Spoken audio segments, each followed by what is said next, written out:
Ser podcast.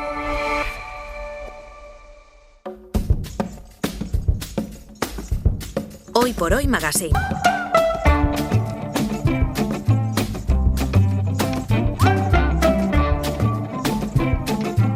Ser podcast.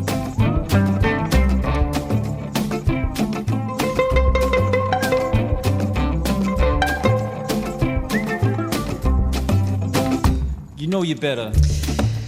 Eduardo Barba, buenos días. Buenos días, Ángels. ¿Qué tal estás? Muy bien, acabamos de oler la orquídea Cymbidium. Que está preciosa, tengo que decir. Sí, está muy Pero además, bonita. mira, tiene ahí una vara que le van a salir más florecitas, Sí, ¿no? van Dos a salir varas. más. Sí, Dos sí. varas. Sí, ha llegado tarde la floración este año y está abriendo con fuerza, la verdad. Está muy bonita. Sí, preciosa. Bueno, 900-100-800, ya saben que es el teléfono que tienen que llamar si quieren hacer cualquier consulta sobre plantas, sobre jardines, sobre flores. 900-100-800. Y luego tienen otra opción que utilizan muchos oyentes que ahora no pueden coger el teléfono, aunque nos estén escuchando, no pueden atendernos y que prefieren dejar una nota de voz y luego recuperar el podcast del programa. Es el 638-313466 para que nos hagan la consulta que quieran sobre las plantas. Dejan una nota de voz y luego Eduardo Barba, en el tramo de radio que le dedicamos al jardín, les va a dar la respuesta. Venga, vamos a empezar porque sobre la mesa hay varias plantas, pero me llama la atención unas que no sé si están vivas o están muertas, porque aquí hay dos palos, yo diría dos palos secos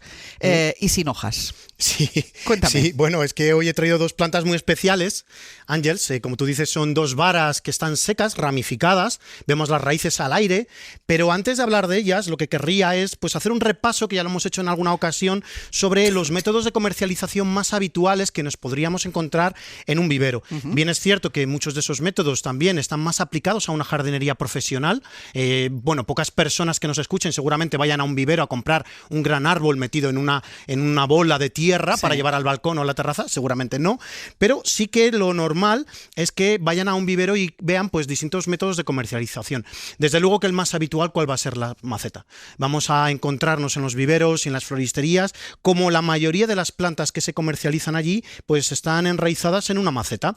En esa maceta la planta ha pasado una temporada y ¿qué ha conseguido? Pues generar un cepellón perfecto con mucha raíz que engloba todo ese sustrato, y es un método favorito de comercialización por su seguridad, claro. Porque bueno, pues la planta sufre muy poco.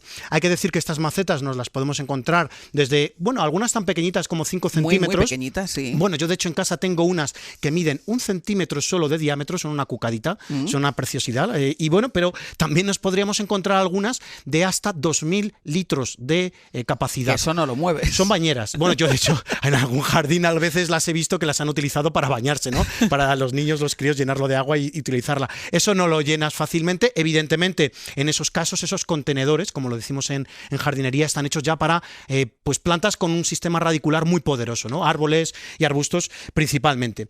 ¿Qué ventajas tiene una maceta? Bueno, lo primero es que permite transportarla con mucha facilidad, y eso ya lo sabían ya incluso en la antigua Roma, donde pues se han descubierto restos en los cuales se ve ese principio, ¿no? De cultivar una planta en una maceta para poder cambiarla. Simplemente algo tan sencillo que hoy nos parece tan habitual. Bueno, pues eso también tuvo un origen, y seguro que pues un origen clásico, como tantas cosas en nuestro mundo occidental, ¿no? En un vivero nos vamos a encontrar que esta comercialización de macetas ocurre tanto desde un enero hasta un diciembre, porque es una amplia temporada en la que podemos comprar las plantas en macetas. Es todo el año. Siempre. Y eso lo puntualizo porque vamos a ver que hay otros métodos de comercialización que vamos a ver a continuación que no es así, no es en un periodo de venta tan amplio. Como por ejemplo el cepellón con malla de yute. ¿Qué es un cepellón con malla de yute? Se suele utilizar sobre todo para los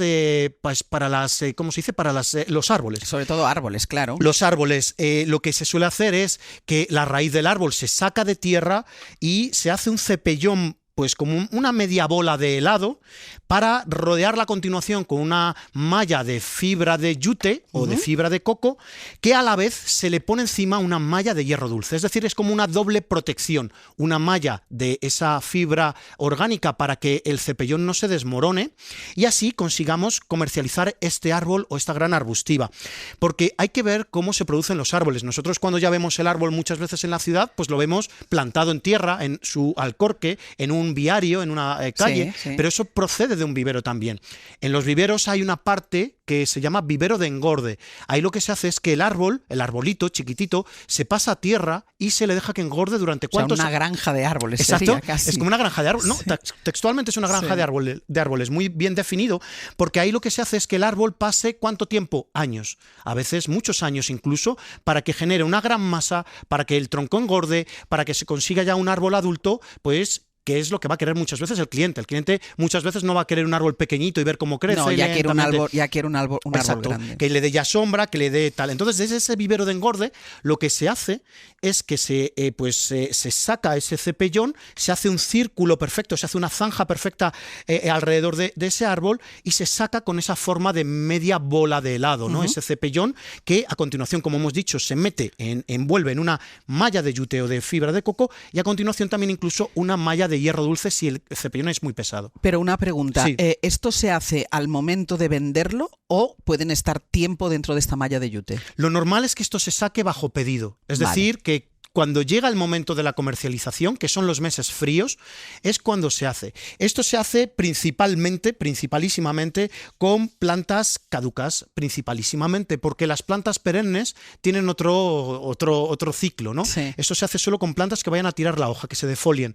Entonces, en el momento de parada vegetativa, entre un O sea, noviembre y un cuando duermen. febrero, exactamente, es cuando se sacan. Y se saca bajo pedido. ¿Por qué? Porque si no se vende, este árbol va a sufrir. Claro. Y puede llegar incluso a morir. Entonces, bueno, pues eso solo se hace en el momento de parada vegetativa invernal de la planta, que son esos meses entre noviembre y un febrero, por ejemplo. Vale, pero tú me has explicado aquí toda la teoría, pero sigo sin saber estos dos palos, estas dos dos palos. varas que has traído, ¿qué son? Porque no están ni en maceta, yo ¿No? creo que están muertas, ni con un cepellón envuelto en yute y en una malla dulce. no. Nada.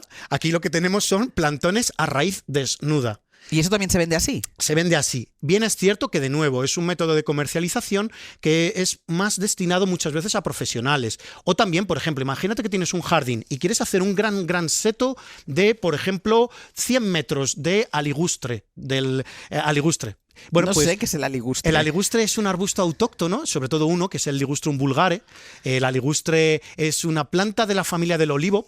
Si pones aligustre, te va a aparecer ahí en pantalla. Ahí está. Lo hay perenne, como el Ligustrum lucidum, que es Sí. el aligustre del Japón, o uno que es semicaduco, que es el Ligustrum vulgare, que es el nuestro, el autóctono, el de muchas partes del Mediterráneo. Bueno, pues esa planta, como es semicaduca o incluso caduca, se puede vender, se puede comercializar también así, sin nada de raíz sin nada de tierra, pegada a la raíz.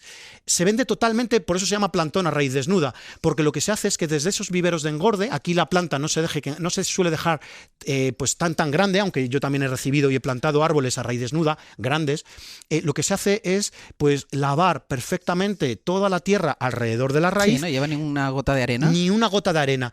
¿Cómo se sabe si ese plantón a raíz desnuda es de calidad o no? Por la gran cantidad de raíz fibrosa que muchas veces va a tener. Lo que más nos interesa en estos arbolitos o en estos arbustos de hoja caduca que se venden a raíz desnuda es que tenga mucha raíz fibrosa, porque esa es la que hace sobre todo la absorción de agua y de nutrientes. Entonces, Pero ¿y esto qué planta es? ¿Estas dos plantas qué plantas son? bueno, pues tenemos aquí una joya que nos ha regalado pues el colega y amigo Santiago Andrés.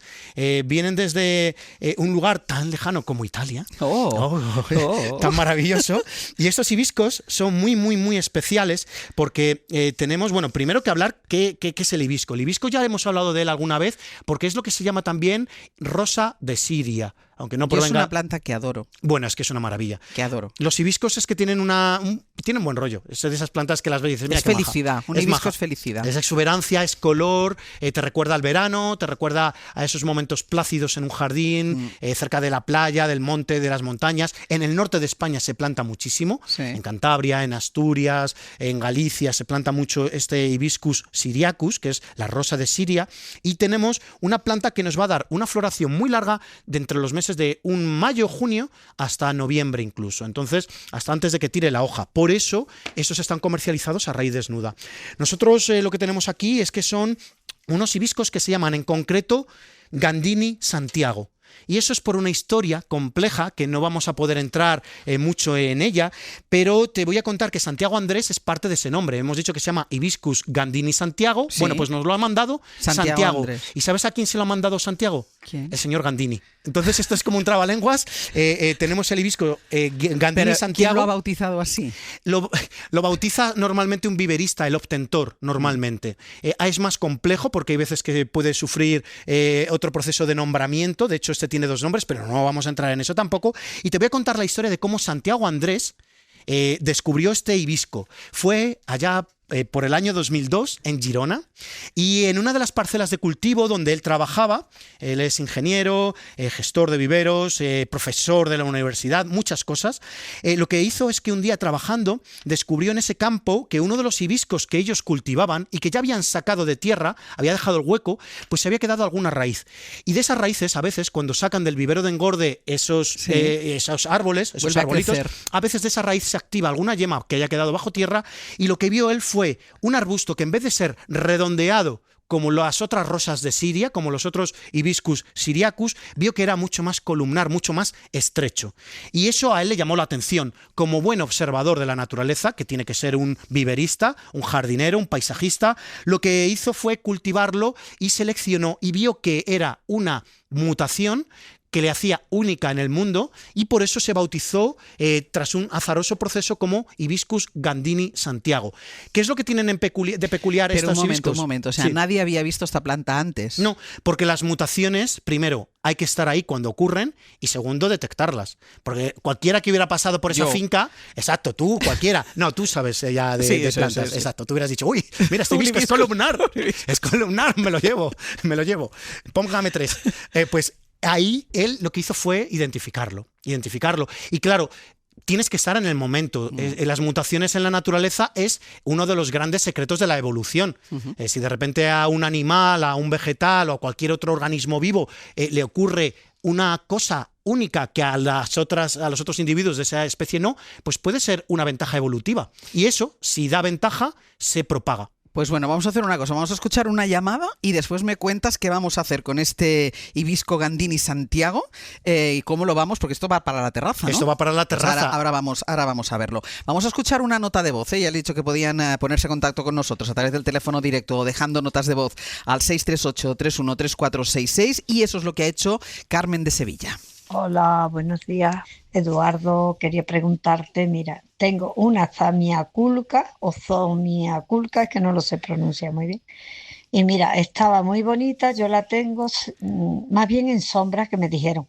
Pero mira, se le han puesto 2 de las ramas, se le han puesto todas amarillas. Una ha perdido totalmente la hoja. Todas las hojitas, al tocarla, se le han caído. Ha quedado una verde, entonces no sé qué debo de hacer, si sacarla y ponerle otro sustrato o tratarla de otra manera. Yo la riego un poquísimo, que es lo que me dijeron. Por favor, dame un consejo. Un beso para los dos. Por favor, bueno, dame pues, un consejo. Carmen. Pero yo tenía entendido que esta planta no se pone mala casi nunca, ¿no? Bueno, a ver, siempre es verdad. Mira, hoy que subía en el ascensor con uno de los compañeros, cuando me ha visto estos palos de los hibiscos, me ha dicho, ¿qué llevas hoy aquí, Edu? Digo, pues llevo esta planta que es durísima, es una maravilla, muy florífera. Dice, bueno, eso decís siempre, que es muy dura, pero luego cuando nos las llevamos a casa mueren. Bueno, claro, porque todo tiene una razón de ser y todo tiene también un margen y unos límites. La zamioculca, que da igual cómo la pronuncies, Carmen, tú pronúnciala como a ti te parezca, tú la tienes que bautizar y ponerle el nombre que te sea fácil y sencillo. Esta zamioculca es verdad que es una planta que resiste sombras en el interior, pero no siempre esa sombra es tan apropiada para la zamioculca, porque cuando se dice sombra es una cosa como muy, pues, que no es una cosa que digas esto es sombra y esto no, sino que la sombra es muy variable y hay sombras que son demasiado intensas para las plantas. Demasiado oscuras. Entonces, muchas veces lo que tenemos que tener en cuenta siempre, Carmen, cuando compremos por primera vez una planta que nos digan es para sombra, lo primero que tenemos que hacer en casa no es colocarla en el sitio definitivo. Eso lo hemos hablado aquí alguna vez. Lo ideal es acostumbrar a esa planta al sitio definitivo. ¿De qué manera? Pues primero la colocas cerca de la ventana para que esa planta ya sufra una disminución de luz con respecto a lo que traía del vivero. En un vivero estas plantas no se cultivan en sombra, se cultivan con mucha luz para que sean muy fuertes y crezcan muy rápido y se puedan comercializar rápido. Entonces, primero etapa de cerca de ventana, luego Segundo, etapa de mitad de zona a la definitiva y último, la definitiva. Y de esa manera la planta va acostumbrándose en un periodo de varios meses, se podría decir, pues cada mes la vuelves a dar un movimiento hacia adentro y así esa planta se acostumbra. Pero claro, en este caso, que la tenía y se le ha puesto mala. Las hojas amarillas habría que ver si son las más viejas. Si son las más viejas, la planta lo que está haciendo es reabsorber nutrientes de las más viejas para cederlas al nuevo crecimiento. Si son hojas nuevas, peligro, danger. Ahí ya estamos sobrepasados. ¿Qué hacemos? Volvemos a colocar la planta en el sitio de más luz de la casa para que la planta recupere energía y así de esa manera no siga abortando hojas. Entonces, que haga ese proceso de acostumbrar a la planta al sitio definitivo donde ya la quiere tener y que se fije si esas hojas, las más viejas que ha pues amarilleado y han perdido, son eso, las más viejas. Entonces no pasa nada. Y que no se pase con el agua, porque exceso de agua también hace que amarillen las hojas de la zamiaculcas. Entonces, primero mirar que las amarillas sean las más viejas. Si son las más viejas, no pasa nada, no nos pasemos con el agua, y si no son las más viejas, la ponemos a la luz y la vamos retirando poquito a poco. Exacto, de la luz. Que se acostumbre. A ver, Carmen, si tenemos suerte. Venga, vamos con el hibisco Gandini Santiago. ¿Qué tiene de especial y por qué lo vamos a cultivar aquí en la radio? Bueno, pues es una planta que, bueno, pues ya hemos dicho que es columnar y esa es la peculiaridad que tiene. Bueno, primero vamos a definir las flores antes de que se me olvide, porque son unas flores que son bellísimas, son unas flores bonitas, de un color violeta claro y que tienen además una mancha en la base de cada pétalo que se expande como en líneas, desde una mancha central. Como si se le hubieran dado pinceladas hacia arriba. Sí, con una brocha gorda. Sí. Es una auténtica belleza, porque el púrpura, púrpura violeta y el rojo, todos sabemos que es un contraste fortísimo, poderosísimo, ¿no? Entonces lo curioso de este hibisco es que solamente mide 1 metro de ancho. Solamente 1 metro de ancho. Vale. Es una columna perfecta y eso lo hace apropiado ¿para qué? Pues para terrazas, por ejemplo, y balcones. Imaginaros que tenemos una terraza y dices, mira, yo es que quiero una planta arbustiva en un buen macetón, porque te quepa un buen macetón y, bueno, que no ocupe mucho de ancho, porque, claro, una terraza no puedes tener una planta que abra 4 metros. Crece hacia arriba y sí, solo 1 metro. De hecho, tengo pendiente, Ángels, hablar un día para los oyentes ideas de plantas muy columnares, muy estrechas para cultivar en casa. Entonces, eso es lo bueno, que esta planta va a poder estar en un sitio súper estrecho. Y eso va a salir de estas 2 varas que yo diría que están muertas y están secas. De estas 2 varas lo que voy a hacer, esto no se puede postergar, esto en cuanto termine el programa las voy a enmacetar, las voy a meter cada una en una maceta para que esa raíz no se deshidrate, porque un plantón a raíz desnuda no se puede deshidratar a lo más mínimo, y lo que vamos a hacer va a ser pues esperar a que en la primavera brote. Va a brotar con una fuerza inusitada, Ángels. Ya vas a ver, porque los hibiscos son una de esas plantas poderosas, son una de esas plantas generosas con la vida y que tienen muchas ganas de vivir, aunque tú aquí veas 2 palitos o sea, secos. De estos 2 palos secos van a salir 2 hibiscos maravillosos. Hay que decir, que no lo he dicho, uno es púrpura y el otro es blanco. Vale, y los regaremos como siempre, que tocando y que cuando le falta agua se riega. Al hibisco le gusta tener agua siempre, con buen drenaje. Es una planta que le gusta tener agua, puede vivir con un poquito de sequía y pleno sol. Eso sí, cuanto más abonado. Abonado cuando ya tenga la brotación no va a ser necesario porque tiene un sustrato nuevo, pero luego más adelante un par de abonados al año para que nos eche un montón de flores. Pues la semana que viene más. Hasta la y ya semana con que estos viene. hibiscos en la terraza. Aquí, Gandini Santiago a tope. Venga, in my heart. Parece una marca de pasta de espagueti. Sí, o una canción de las que le gusta a Sastre. También de estas italianas. Hasta la semana que viene. Para no perderte ningún episodio, síguenos en la aplicación o la web de la SER, Podium Podcast o tu plataforma de audio favorita.